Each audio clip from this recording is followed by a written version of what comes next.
Ibu bapak, saudara dan saudari yang terkasih di dalam Tuhan, kembali kita berjumpa di dalam Renungan Mingguan hari Rabu tanggal 3 November 2021. Kita bersama akan merenungkan sebuah tema, yaitu merawat keluarga dalam cinta. Sebelum kita bersama merenungkan sabda Tuhan, mari kita berdoa. Ya Allah yang kami sembah, dalam nama Tuhan Yesus Kristus, kami sungguh mengucap syukur Tuhan untuk berupa berbagai anugerah yang senantiasa kami rasakan dalam hidup kami.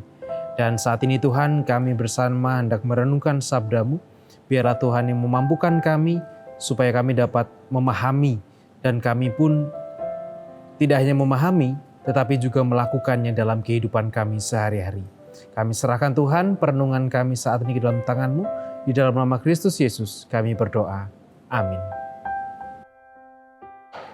Sabda Tuhan yang akan kita renungkan bersama pada saat ini tertulis di dalam Injil Yohanes pasal 13 ayat 31 sampai dengan ayat 35. Injil Yohanes pasal 13 ayat 31 sampai dengan ayat 35 yang demikian sabdanya.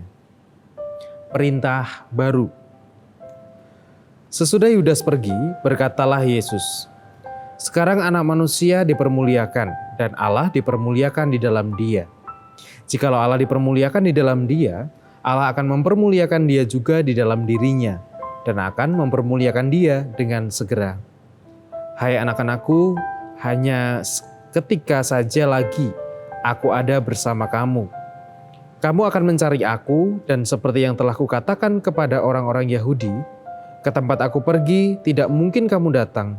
Demikian pula aku mengatakannya sekarang juga kepada kamu. Aku memberikan perintah baru kepada kamu, yaitu supaya kamu saling mengasihi. Sama seperti aku telah mengasihi kamu, demikian pula kamu harus saling mengasihi. Dengan demikian, semua orang akan tahu bahwa kamu adalah murid-muridku, yaitu jikalau kamu saling mengasihi." Demikianlah pembacaan sabda Tuhan. Yang berbahagia ialah setiap orang yang dengan setia merenungkan serta memeliharanya dalam hidup sehari-hari. Haleluya. Amin. Cinta atau kasih atau sayang menjadi dasar di dalam kehidupan berelasi antara kita dengan sesama kita. Ada yang mengatakan bahwa dengan cinta atau cinta itu merobohkan tembok pemisah antara kita dengan sesama. Terlebih lagi ketika kita berbicara tentang keluarga, maka idealnya suatu keluarga atau sebuah keluarga hidup, dijalani, dan dinikmati serta dirayakan bersama atas dasar sebuah cinta. Tetapi pertanyaannya adalah, kalau kita tilik dalam kehidupan kita atau kita tilik dalam kehidupan keluarga kita bersama dengan yang lain, apakah cinta itu betul-betul menjadi dasar dalam kehidupan kita? Ataukah kehidupan keluarga kita berjalan bukan karena cinta, tetapi karena sesuatu yang lain? Mari kita coba tilik bersama-sama.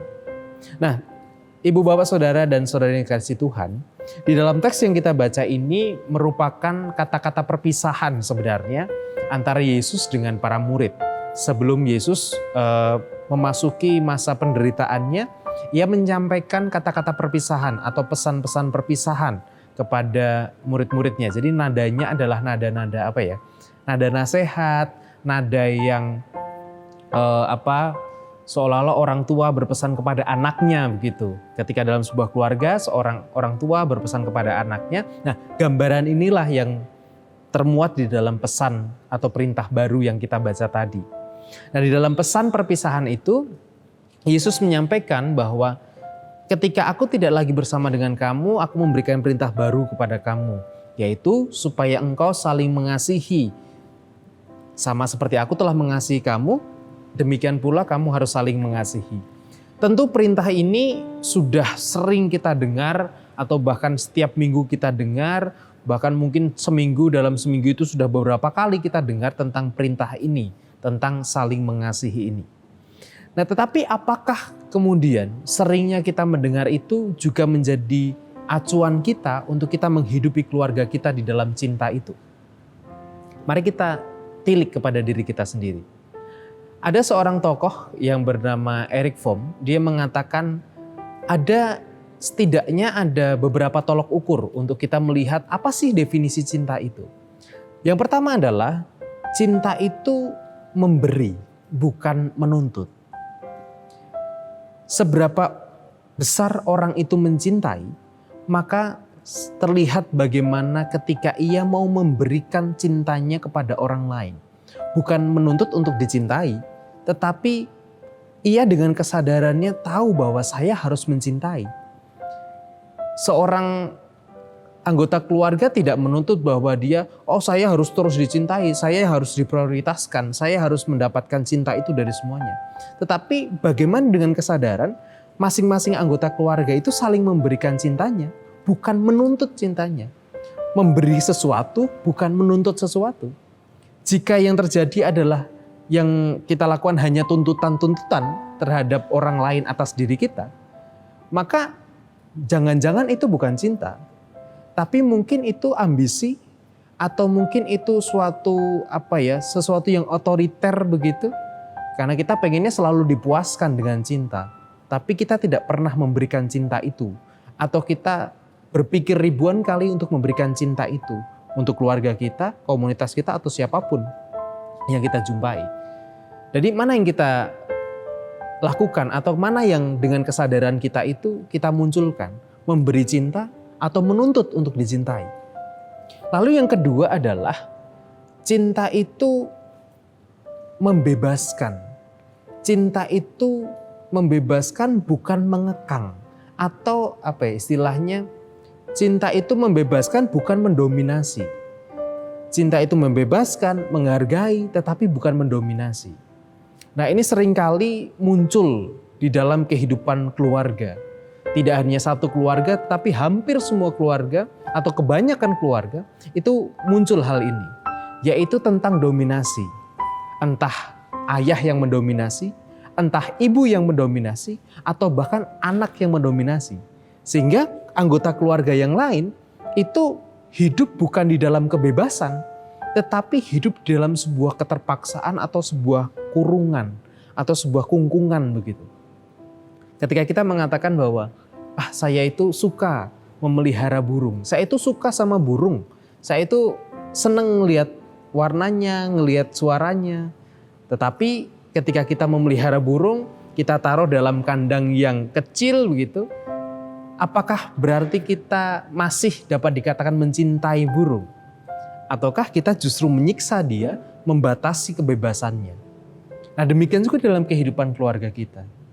Ketika kita masih hanya terus menunjukkan tentang dominasi kita, pokoknya semua harus nurut saya, pokoknya semua nggak boleh ngelawan, orang yang ada di rumah ini nggak boleh bantah apa yang saya bilang, nggak boleh menyampaikan pendapatnya. Ya mungkin keluarga itu atau keluarga kita bukan hidup di dalam cinta, bukan cinta yang menggerakkan kehidupan keluarga kita. Yang pertama adalah tadi bahwa cinta itu memberi bukan menuntut. Yang kedua, cinta itu membebaskan, menghargai bukan mendominasi. Lalu pilihan-pilihan mana yang kita ambil di dalam kita menghidupi keluarga kita sampai saat ini? Tuhan memberkati. Amin.